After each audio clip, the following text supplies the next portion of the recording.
Hindi lang naman ho pagkain, kalusugan at ang mahalaga sa taong bayan. Hindi lang naman ho pagkain, kalusugan at ang mahalaga sa taong bayan. Hindi lang naman ho pagkain, kalusugan at ang mahalaga sa taong bayan. Hindi lang naman ho pagkain, kalusugan at ang mahalaga sa taong bayan. Utang na loob. Terry Ridon, nasa krisis tayo. Yun presyo ng diesel 150 kada litro. Ano ang pinaggagawa ninyo dyan? Magsara na lang kayo, sayang ang kuryente.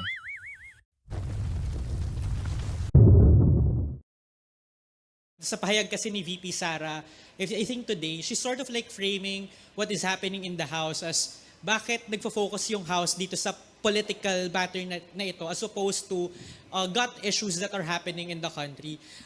Can the House Justice Committee lang po siguro articulate further why this impeachment proceeding is important despite yung nararanasan ng mga publiko, mga gut issues na kinakaharap nila?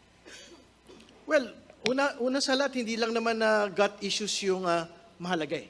Katulad ng sinabi ng ilang mga senador nung nagdaan pong impeachment, hindi lang naman ho pagkain, kalusugan at ang mahalaga sa taong bayan. Hindi lang naman ho pagkain, kalusugan at ang mahalaga sa taong bayan. Hindi lang naman ho pagkain, kalusugan at ang mahalaga sa taong bayan. Hindi lang naman ho pagkain, kalusugan at ang mahalaga sa taong bayan. Mahalaga rin po yung pananagutan, mahalaga rin po yung katarungan. Nakakain ba yon? Hindi. Katarungan. Nakakain ba yon? Hindi. Katarungan. Nakakain ba yon? Hindi. Katarungan. Nakakain ba yon? Hindi. Makababayan ang sabi ni Ridon, kaya nilang pagsabayin ang ekonomiya at impeachment. Lumabas kayo at tingnan ang presyo ng diesel. Ito ay 150 na.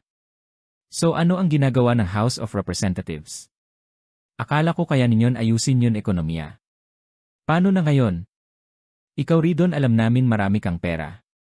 Kaya hindi prioridad ang pagkain at kalusugan para sa'yo. Ito yung asal ng mga tao, tingin sa sarili nila ay angat sila sa ibang tao. Naghihirap na ang tao ngayon sa presyo ng langis. Nahihirapan sumakay papuntang trabaho. Puro pa rin kayo impeachment. Mayroon tayong krisis sa langis na hinaharap at hanggang sa ngayon. Wala kayong solusyon, mga bota ng ina ninyo. Puro kayo impeachment, sawang-sawa na kami. Palibhasa kayo dyan sa Kongreso, malaki ang mga sahod ninyo. Kahit pa umabot ng 1,000 per litro ay kaya pa rin niyong bumili. Kami nahihirapan na kami sa 150 per litro. Ang kapal ng pagmumuka mo para sabihin lang ang pagkain at kalusugan. Hoy Ridon, pag wala ng tao, ano gagawin mo sa impeachment? Ang mahalaga ngayon ay may makakain ka at makapagtrabaho ng walang sakit. Kalokohan pinagsasabi mo porke mayaman ka. Hindi ka mahirap kaya hindi mo nararamdam yun kalagayan namin. Prioridad ang pagkain at kalusugan at wala nang iba sa panahon ng krisis ang tanga mo, Ridon. Ridon, ano ang ginawa mo sa pagkain? Ano ang ginawa mo sa kalusugan? Nababa na ba yung presyo ng langis? Hoy mga media, tanong ninyo kay Ridon magkano na ang diesel. Makababayan, panoorin nyo itong mga transport group na naghihikahos.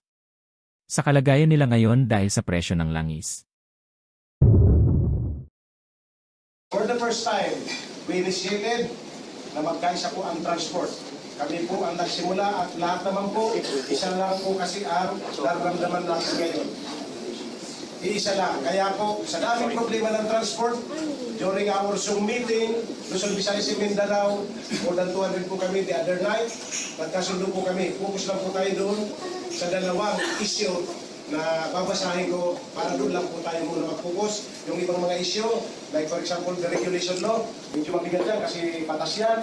Dito tayo mismo sa issue na pwedeng gawin ng ating presidente. Kayang-kaya po ito. Dahil lang yung TFRB, kahit anong galit po natin sa TFRB, DOTR, kahit anong push natin dito, sa presidente pa rin ang bulan nito. Nakita natin kanina, daming pinangako ang ating chairman. Thank you. But still, Presidente pa rin ang mag-decide dito sa ating hinahin ngayon. Na sana, makarating po ito.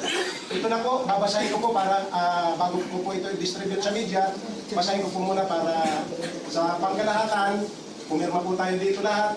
Yung iba tayo, hindi pa nakapirma. At anyway, nandito na po, ma-release at mababasa na rin po ninyo. So, ngayon po, public release, media release. Aksyon, hindi banid ang solusyon. sa isang makasaysayang pagtitipon na nagpamalas ng matibay na pagkakaisa. Ang mga lider ng transportasyon sa iba't ibang sulok ng bansa nagsama-sama upang itaguyod ang aksyon, hindi band-aid solusyon sa patuloy na pagpapahirap sa sektor ng transportasyon at sa sambayanang Pilipino. Ang United Transport Alliance Nationwide, ito na po, magkakasama. Wala po tayo dito, pare-parehas po tayo dito. Ang United Transport Alliance, pinagsama-sama, lahat muda ng panglupang transportasyon. Kabilang na po dito ang tricycle, mga buses, UV Express, public utility jeep, tourist transport, taxi, truckers, at TNBS. Ang alyansang ito ay naniniwala na ang kasalukuyang sitwasyon nangangailangan ng matibay pangmatagalang solusyon. Hindi lamang pansamantalang pagpapagaling sa malalim na sugat ng crisis. Layunin ng pagtitipong ito na ipaabot sa ating pamahalaan, lalo na sa ating presidente at sa publiko ang dalawang pangunahing panawagan na itinuturing mahalagang hakbang tunay sa pagbangon ng ating sektor. Ang mga sumusunod ang magiging pangunahing na agenda at panawagan ng United Transport Alliance Nationwide. Ito lang po, dalawa lang po ito. Ito yung una, agarang pagbabalik ng presyo ng krudo sa 55 pesos na may pambansang subsidiya. Inihingi ng alyansa ang agarang pagpapatupad ng rollback ng krudo. Ibabalik sa 55 pesos kada litro. Bukod dito, iginigiit ng anumang halaga na lalampas sa 55 pesos kada litro ay kinakailangan ng subsidiya ng ating pamahalaan. Makababayan, hanggang ngayon, wala pa rin tunay na solusyon sa presyo ng langis. Ano ang ginawa ng House of Representatives? Band-aid solution para sa napakaliit na excise tax na hindi na maramdam. Kung sana na ituloy ang project ng subway, meron na tayong masasakyan. Kahit kalati man lang. Pero ni isang trip wala tayong magamit dahil sa mga kagaguhan ng House of Representatives. Sa paglipat-lipat ng pondo. At pagdelay sa project subway ni Tatay Digong. Ipasara na lang ang House of Crocs. Makababayan, salamat sa inyong oras. Kung nagustuhan niyo ang aking video, pa-subscribe naman, like, share at pindot ng bell. Dahil tinutugis na kami ni Aling Clariring. Pag DDS channel ka, napakahina na ng reach. Salamat po. Duterte 2028. Fight for what we believe in, undeterred by the fear of failing or losing.